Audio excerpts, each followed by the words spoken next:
I have been like preaching this since and you have taken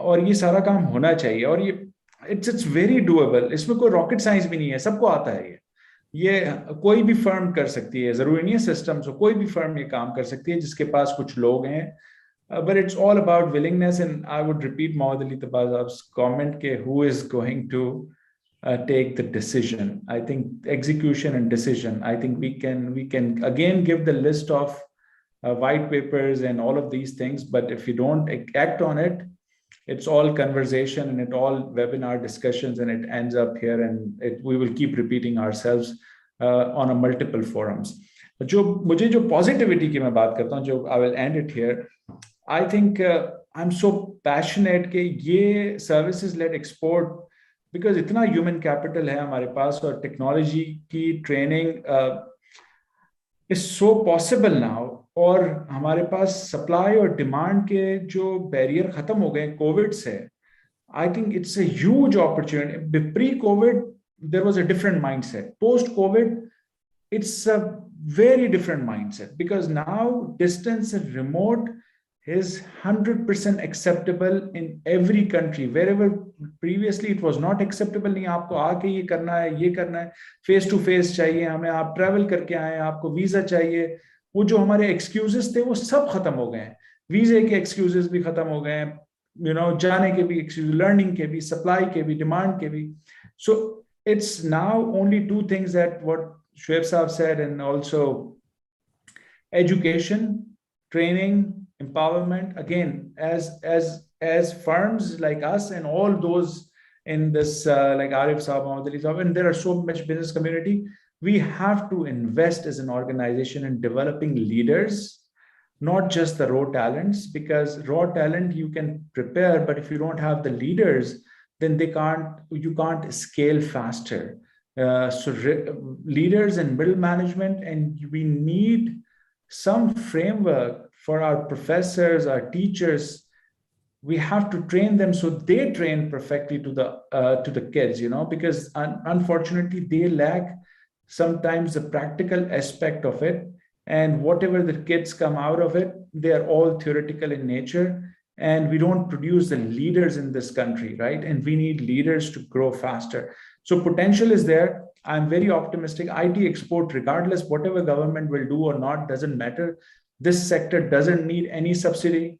This sector doesn't need anything, just some foreign exchange regulation that needs to be fixed. Freelancers, we are the third largest in the country.